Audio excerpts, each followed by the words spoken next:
This content is brought to you by Link2, which makes private equity investment easy. Link2 allows you to get access to companies before they go public, before they do an IPO. Within their portfolio includes fintech companies, artificial intelligence companies, as well as crypto companies. Some of the big crypto companies in their portfolio include Circle, Ripple, Polysign, Chainalysis, Dapper Labs, Ledger, and many more. So it's a great way to diversify your portfolio to get access to equity. So you may invest in crypto, stocks, ETFs, but now you can get access to equity in these companies before they go public. And obviously that can be very beneficial from an ROI standpoint. So if you'd like to learn more about Link2 and diversifying your portfolio, please visit the link in the description. Welcome back to the Thinking Crypto podcast, your home for cryptocurrency news and interviews. With me today is attorney Fred Rispoli, who's the founder of Hodl Law. Fred, great to have you back on. Oh, thanks for having me on, Tony. It's early over here on the West Coast, but I do this for you because I love you. I appreciate it, man. I hope you had some coffee. I'm about to throw a bunch of questions at you. So Fred, last week we heard from the SEC that they're filing a motion to be able to appeal some of the rulings by Judge Torres. Can you break that down for us? What are they trying to appeal and what would be the next steps? Yeah, I think before I answer your question, the first thing for XRP holders in the community is take a deep breath and relax. Don't flip out because you saw this get filed. This is very normal in the course of litigation. And, there's always 7 different directions litigation can go, and there's a lot better ways it could have gone. But this was the most likely event, is that if it wasn't going to be now, it was going to be at the end of trial. So just take a deep breath. The good news is everything is in play right now in the sense of it's good for the XRP. XRP itself is not a security. Programmatic sales are not securities transactions. So that's the law until it isn't. So deep breath, go forward. And then, to answer the question, well, you know what? I forgot what you asked me. What was that again? Oh, so the SEC didn't actually appeal yet, but they filed a motion to be able to appeal, right? Can you tell us about that? What's the difference? Why can't they just appeal right away? Sure. So, when you are going to appeal, you usually want a final order, and that's not given until the very end of the case. The case isn't going to be in that final order spot until sometime in the fall of 24, because the trial's not scheduled until sometime the second quarter of 24. It's going to be a long trial. And so once you get an order, when everything's over, that's when you get your right to appeal. Everybody can appeal any part of the case. Now, because some of the issues were disposed of at summary judgment, Ripple won some and the SEC won some, that it's kind of basically hanging around until the end of trial. SEC doesn't like that, and they want to file their interlocutory appeal. But you have to meet certain bars in order to get that done. You have to have the court allow it, and then you have to have the Second Circuit say, okay, we'll take it too. Judge Torres could say, no, you're right, SEC. Let's go ahead and get this up to the Second Circuit, or at least I will approve it. And the Second Circuit could say, no, we want to wait for whatever reason, and they don't even have to give a reason. They can just say request denied. So to start out at the first stage, the SEC is asking the court, let us go ahead and get this briefing going, and we want to ask you if we can do this. So this first letter is just letting the court know they're going to do it. And, barring the court, I don't even know if the court's allowed to say no. So this is a letter. This isn't the brief that we saw. Right. What's going to happen is she'll set a briefing schedule, and that'll go forward. I think really the only thing that might be at issue is the briefing schedule from what the SEC proposes. It'll be interesting when Ripple comes back with their letter on Wednesday. They might propose a very much longer briefing schedule. They'll be the SEC now saying, no, we need extra time. Let's get this thing started. And so that'll be interesting to see what they do there. It'll also be interesting to see if they say, yeah, do they agree with it and say, we're going to appeal what we lost as well, or are they going to oppose the whole thing? Yeah, that makes sense. So next steps would be, like you said, Judge Torres could say, okay, I agree or I don't agree. And then even if she does agree, Second Circuit could say, no, let's wait till this is all wrapped up. That's kind of the gist of it. Pretty much. And we'll see, what the briefing schedule comes out with. And, the SEC has a very quick briefing schedule they propose, and it's in line with what the rules of court are, but that rarely was the rule during litigation. In fact, in almost everything, they both agreed, the SEC and Ripple, to extended briefing. And both sides are only too happy for it, because the SEC, as one can tell from watching this litigation, wasn't that prepared to handle all the attacks that Ripple threw at it. And obviously the lawyers on Ripple's side were all too okay with getting extra time to really get their ducks in a row on the briefing side. So I would think that the briefing schedule is going to be a little bit longer, is what is ultimately agreed to. And, we're not going to get a decision from the judge until maybe October-ish, end of October. And, we'll have to see what goes there. But I'm happy to speculate on what the judge will do if that's the next question. Yeah, I mean, so let's say in a scenario that the SEC does get the approval to do their appeal and so forth, and it goes all the way there, what would be the timeline for that? Is it also like this is going to be drawn out over the next 2 years?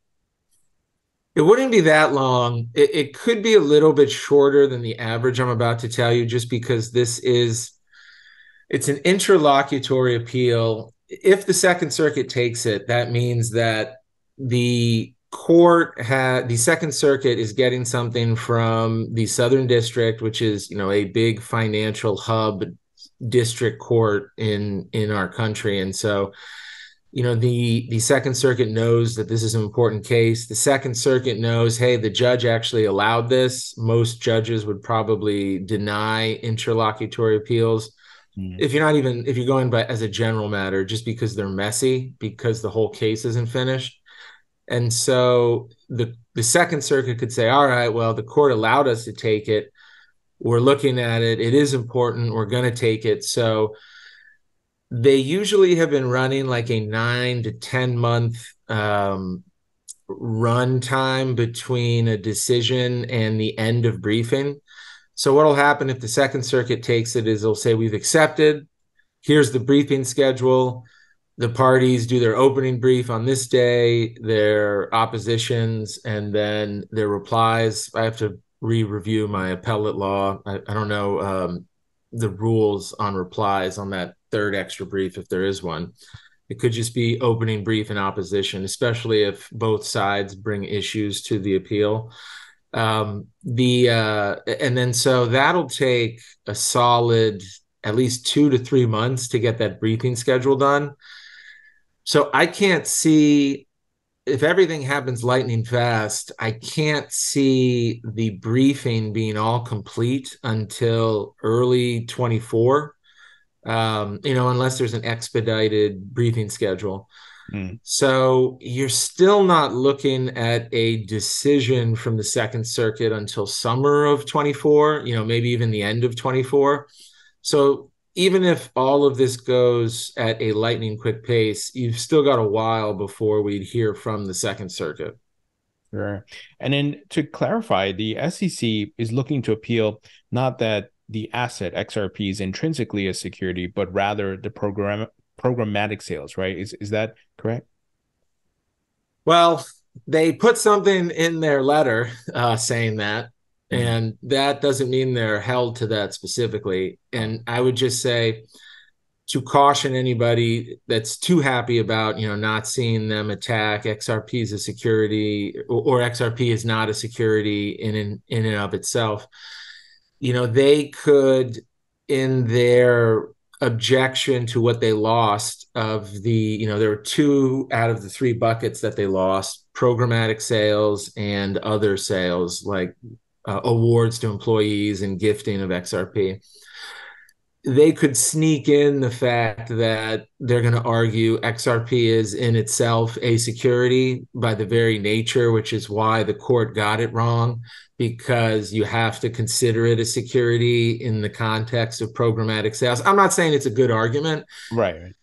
I'm just saying that there's nothing that would prevent them from doing that and kind of sliding it in there. And so I wouldn't bank on the fact that that can't ever go away, at least that they can't argue it based on the posture right now. I think it's a loser argument, and it would be hard for even the Second Circuit to say, yes, this asset itself is a security. But I don't put it past the SEC trying to argue it as a side issue in the appeal. Yeah, they could come up with anything. I wouldn't put anything past them. And then, so hard question for you, as far as probabilities, let's say, this appeal or motion to appeal getting denied versus getting approved, what would you say are the chances of denial versus approval? I'm leaning towards denial right now. What would change is if Ripple files their response, and for whatever reason, they've done the calculation on their end, and they say, listen, we know the appeal is coming after the trial with Brad and Chris, and we think we want to just get it out of the way now. If I was at Ripple, I would say delay, that now that you're in the driver's seat, but maybe there's reasons why they might want to push it. So if they say, yes, we agree, let's get this up, but we also want to bring our loss to the table, so go ahead and certify that as well. Then I think, I don't even think it's 100%, but I think there's a 70, 80% chance she grants it. If Ripple joins in and says, put our thing in there too, and we agree, let's do it. If Ripple opposes it and denies it, I think it flips the other way, and there's a 60, 70% chance she deny it, just because you get into a big mess of the trial itself. On the one hand, if there is an appeal and Ripple wins on everything, then the trial would be over and there would be no trial because the whole case would be over. But on the other hand, obviously there would be more to do at the trial if she gets overturned on the programmatic sales. If you play it out a little bit, is it really that much? It's the same. There is a lot of the same evidence. There are different things. I mean, it definitely would have an impact on the length of the trial. But I think that, the court says, listen, we've got this trial coming. We've got, these issues that are appealable and not appealable because they're going forward. We've got these issues where only some of them are related to the way the trial is going to be. The others have taken off the table by summary judgment. Let's just get everything done, and then you can have one clean appeal at the end. Because at the end of that, Brad and Chris have their rights at issue too, because whatever their trial is going to be about, they don't want to have to do it in multiple rounds and stages, and they also don't want to be put in limbo. And so because you've got those two individuals, let me put it this way. I think if there was no Brad and Chris, and it would have gone into the remedies phase at this point, because there would be no trial against individuals, and we're talking about damages, then there would be more of a much higher likelihood of an interlocutory appeal being granted. But because we have actual people being held out on these charges, I think the judge is going to more lean towards getting that tried. Yeah, that makes sense. And, with the trial with Brad and Chris, does that impact, the SEC's appeal in any way, or is this kind of like a separate thing, branching off from, what has happened? Because it doesn't seem like they're trying to do anything there, but they're involved, to your point. Yeah, I mean, it's derivative of the main set of facts. So we have what Ripple did and how they used, sold, distributed XRP, and then how that happened in the context of the individuals that ran the company. So, everything is what did Ripple do, and then what did these two do as the, CEO and chairman of Ripple. And it's the small potatoes of the case in the sense of, yeah, there's definitely money at stake, and it's not small potatoes to Brad and Chris, but the legal issues were the key facts of the case, and those have already been decided. So, I always think a lot of other legal minds on this was adding Brad and Chris was just to intimidate and scare, and there was a very weak case. So I don't think the SEC is as invested in going after those two as they are now, unless it gets a little bit better if, say, programmatic sales and these other distributions are thrown back into the mix, because then there's more the SEC could put in front of a jury and say, well, again, this is assuming the appeal and Judge Torres is overturned. The jury can see a lot more information about evidence about programmatic sales in addition to institutional sales. So there's more to kind of throw at the wall.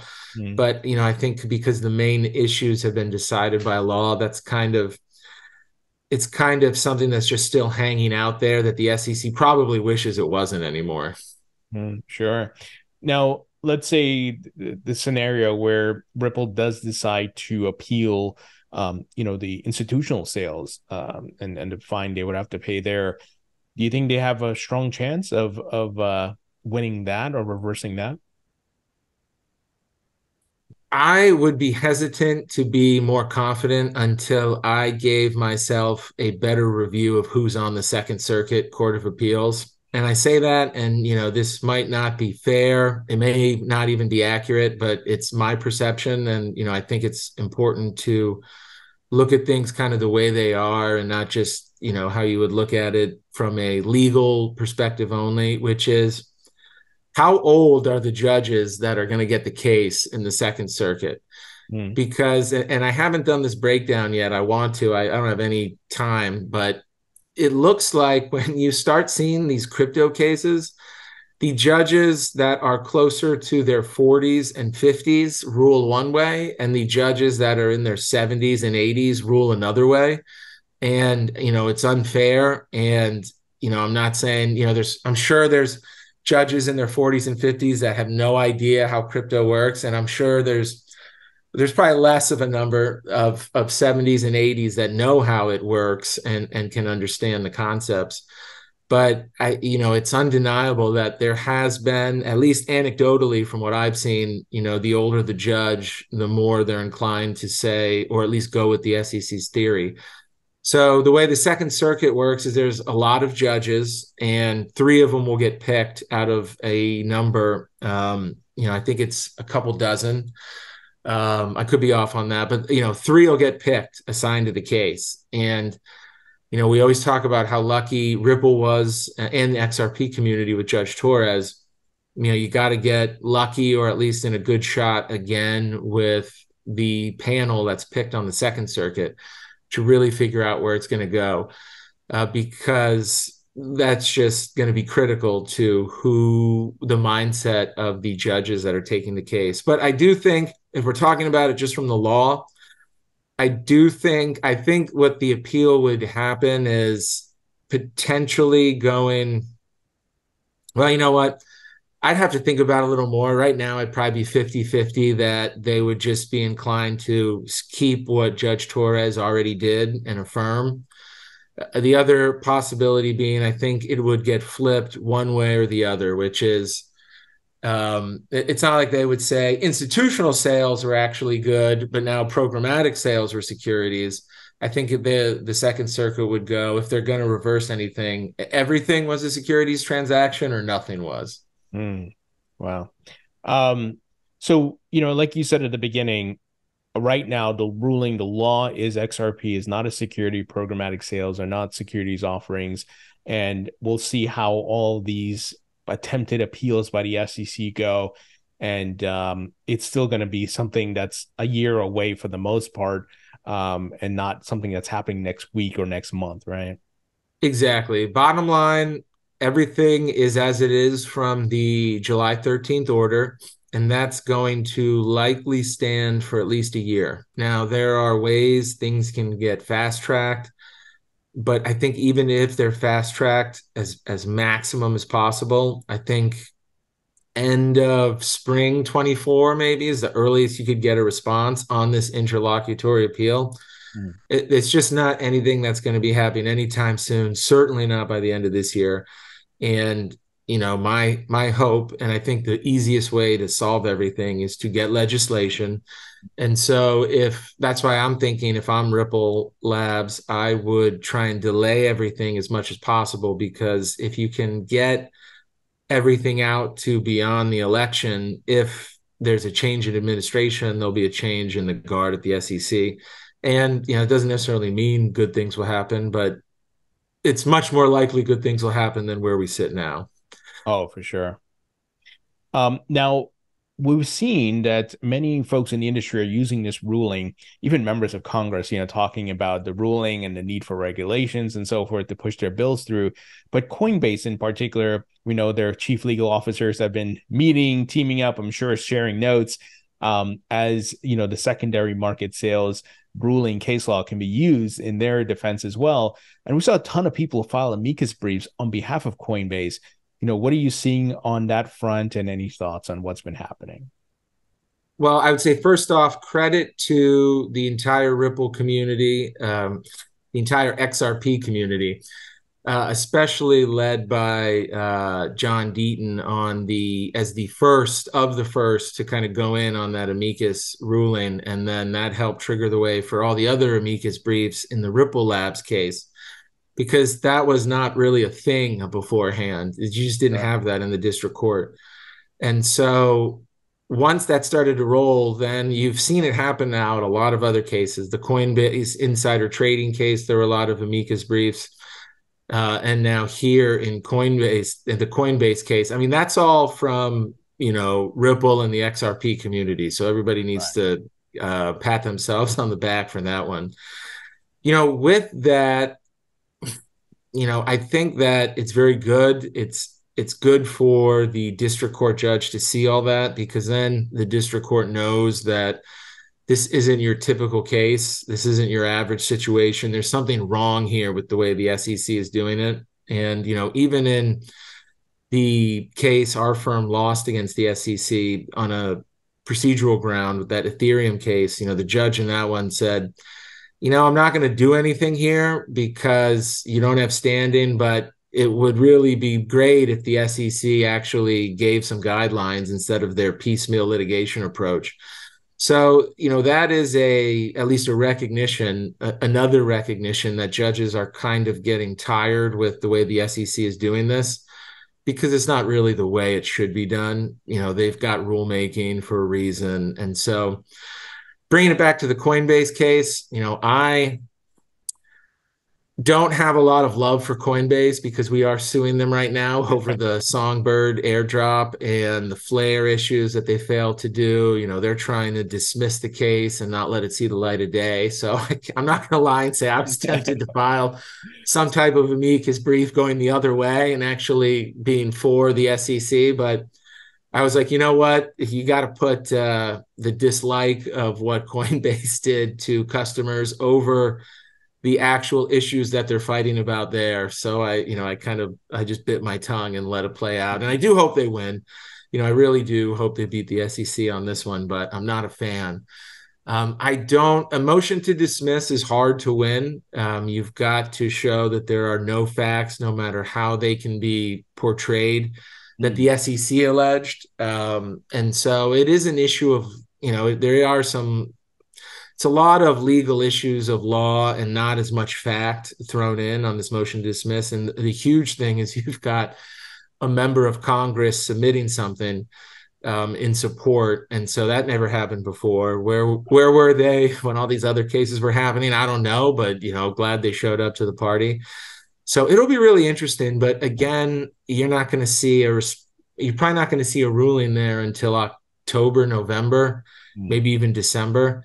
Probably closer to December. And so it'll be, another thing that we're going to really see what happens.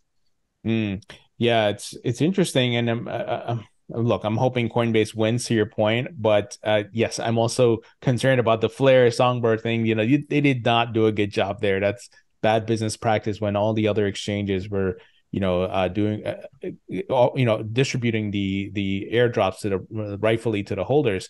So yeah, it's kind of like the enemy of my enemy, right? Yeah, exactly. So, I grit my teeth and say, go Coinbase, beat the SEC, but that's where it stops. Sure. Final question here before I let you go. I don't think we've heard anything about the Grayscale suit because, obviously these Bitcoin spot ETF applications are in play. My thoughts are Gary's going to try to time the approval of, like, let's say BlackRock's ETF with maybe if there's a news of him losing to Grayscale and try to bury that news. Any thoughts on that and any dates that you are aware of? Yeah, I think we are not going to get any decision on the ETFs until that Grayscale case is decided. Mm-hmm. Just as a recap, that's in the DC Circuit of Appeals right now. Oral argument was in March of 23. And if you go by when the rulings should be dropped, we're in that window of when the court would likely release its ruling. Those courts, or that court, typically releases its opinions at 11 a.m. Eastern on Tuesdays and Thursdays. So, anybody that's really watching things, those are the times, tomorrow, next, or this Thursday, any day, Tuesday and Thursday, we're going to get a ruling. It is coming out any day. And if the court, doesn't smack the SEC on the back of the hand, then I think you're going to get a lot of delay in the ETFs. I think if the court basically, comes out the way a lot of people are banking on it, that, Grayscale is going to win in some way, then you see the ETF start getting approved or at least timed. We've seen, I forget who put it together. I wish I could give him credit, but the timeline, maybe it was Elliot Fox, but the timeline of when Gary does something or Congress does something and Gary basically one-ups them every time and files something. So there's definitely going to be some political maneuvering, however that Grayscale case comes out. But I don't think you're going to see anything until that case is decided. Yeah. Well, man, I hope Grayscale wins. I hope Coinbase wins, but we'll have to wait and see. The other thing that's interesting is on those ETFs, Grayscale, the last one, I think it was the ARC21 ETF. There's a comment period that's open. People can go online and read the comments. But Grayscale submitted a comment letter saying they were kind of like, you should deny this ETF only because ours was filed the first. We were the first of the first.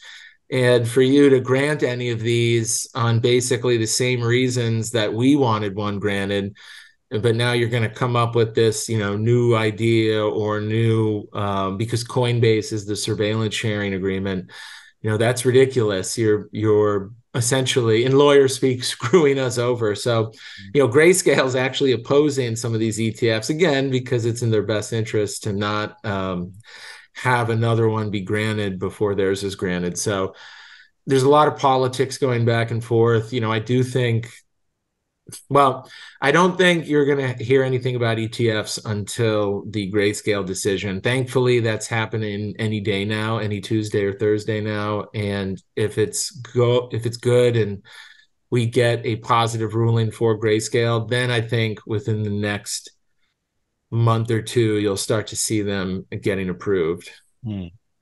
Oh man. Well, I hope it's sooner than later. Obviously I'm biased there, but Fred, always great information, man. Thank you so much. Hey, it was great being on here. You know what? I'm kind of awake now too, so I'm gonna attack the rest of the day instead of going back and taking a nap. Awesome, man.